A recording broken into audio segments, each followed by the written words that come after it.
શ્રાવણ મહિનામાં જો આપ સોમનાથ દાદાના દર્શન કરવા જાઓ તો સાવધાન થઈ જજો, કેમ કે પ્રશાસનના પાપે રસ્તા પર મોત મળી શકે છે।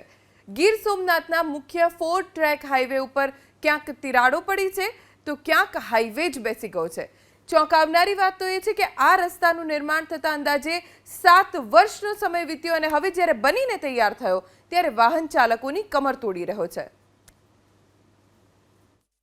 સામાન્ય રીતે કપડાં હોય કે અન્ય વસ્તુ જેમાં ફાટેલું જોવા મળે તો તેને રિજેક્ટ કરવામાં આવે છે, પરંતુ ગીર સોમનાથ જિલ્લાનો એ જેતપુર સોમનાથ 4 ટ્રેક હાઈવે જે આખા હાઈવે પર અનેક જગ્યા ઉપર હાઈવે છે તે ક્ષતિગ્રસ્ત થયો છે। હાઈવે છે તેમાં મોટી મોટી તિરાડો પડી છે અને કંઈક આ પ્રકારની ડિઝાઇન છે તે હવે સાપના આકારની આ હાઈવે પર જોવા મળી રહી છે, કારણ કે જ્યાં જ્યાં હાઈવે તૂટ્યો છે, ફાટ્યો છે, ત્યાં આવી વ્હાઇટ સિમેન્ટ લગાવીને આ પાપ છુપાવવાનો પ્રયાસ થઈ રહ્યો છે।